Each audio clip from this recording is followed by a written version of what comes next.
अस्सलाम वालेकुम। I am a multitasking mom और मैं भी अपने बच्चों को स्कूल से लेने के लिए जा रही हूँ। और ये मैं गाड़ी भी ड्राइव करती हूँ और बच्चों को रोज़ स्कूल से पिक करना मेरी ही ड्यूटी है। अब आपको पता ही होगा कि मदर्स के लिए स्कूल से बच्चे को लेके जाना कितना मुश्किल मरला होता है कि घर को सारे को बंद करो और फिर अपने आप को तैयार श्यार करो और फिर स्कूल से बच्चे को लेने के लिए जाओ।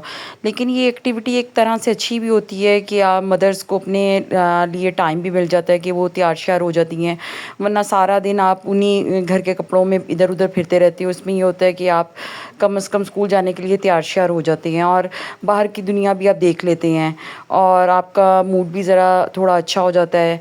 बस ये मैं बच्चों को लेने के लिए अब स्कूल जा रही थी और अब आज मुझे रास्ते में बच्चों के लिए कुछ चीज़ें भी ख़रीदनी थी, तो मैं सबसे पहले एटीएम गई, वहाँ से मैंने पैसे निकलवाने थे। और ये लाइट बैंक वालों का सबसे अच्छा ड्राइव थ्रू एरिया है जहाँ से आप अपनी ये क्या कहते हैं पैसे निकलवा सकते हैं।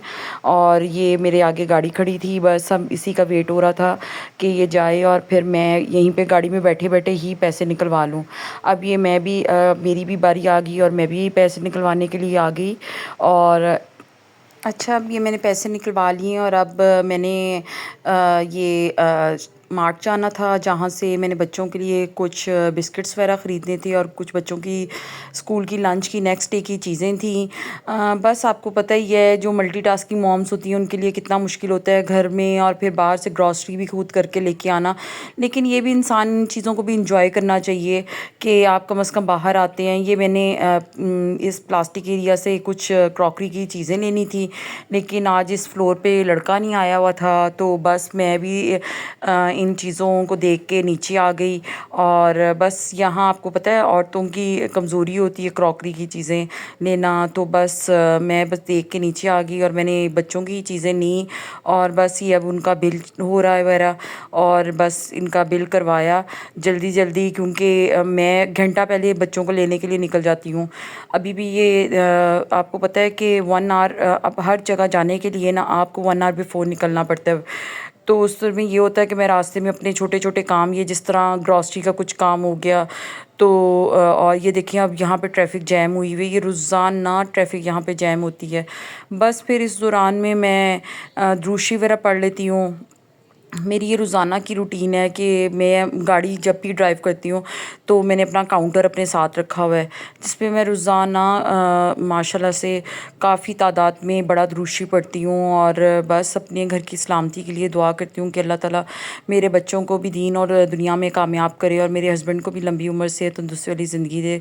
ये अब मैं आ गई थी ब्रेड और अंडे लेने के लिए नेक्स्ट डे के लिए। ये मैं 3-4 डेज़ का मतलब कि बड़ी ब्रेड ले लेती हूँ और साथ अंडे ले लेती हूँ ताकि मतलब कि दर्जन, ताकि मेरा मतलब कि 3-4 दिन अच्छे गुजर जाए, मुझे ना रुकना पड़े बार बार इन बेकरीज़ वगैरह में।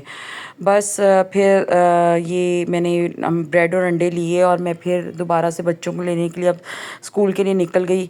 और मुझे स्कूल के बाहर जाके वेट करना इतना मुश्किल नहीं लगता जितना कि मुझे जब गाड़ी वहाँ पे पार्क करनी होती है ना स्कूल के बाहर, वो मेरे लिए सबसे ज़्यादा मतलब कि हार्ड टाइम होता है कि कहीं पे जगह मिल जाए और गाड़ी स्कूल गेट के पास ही किसी तरह पार्क हो जाए। तो अगर जल्दी में चली जाती हूँ ना तो मुझे ये मतलब कि आसानी रहती है। अब ये मैंने बच्चों को स्कूल से पिक कर लिया था और हम वापस आ रहे थे और बस वही यहाँ पे ट्रैफिक जैम और बस इसी ट्रैफिक जैम में बच्चे भी कई दफ़ा अनॉयड हो जाते हैं और मैं भी हो जाती हूँ, लेकिन अब आदत हो गई हुई है इसकी। और फिर हम लेट हो गए थे, गैस का इशू है यहाँ पे, मैं जहाँ पे रहती हूँ, तो आते हुए रोटियाँ नहीं और फिर आके मैंने आज बच्चों के लिए माश की दाल और साथ बच्चों ने सीख कबाब का कहा और बच्चों को फिर मैंने वो ये दाल और बच्चों को सीख कबाब दिए और बच्चे खुश हो गए। आपको पता है बच्चे यही चीज़ें ज़्यादा बाज़ार की ज़्यादा लाइक करते हैं, लेकिन मेरे बच्चे इस दाल को सिट्टे वाली दाल कहते हैं और बहुत खुश होके खाई। Thank you.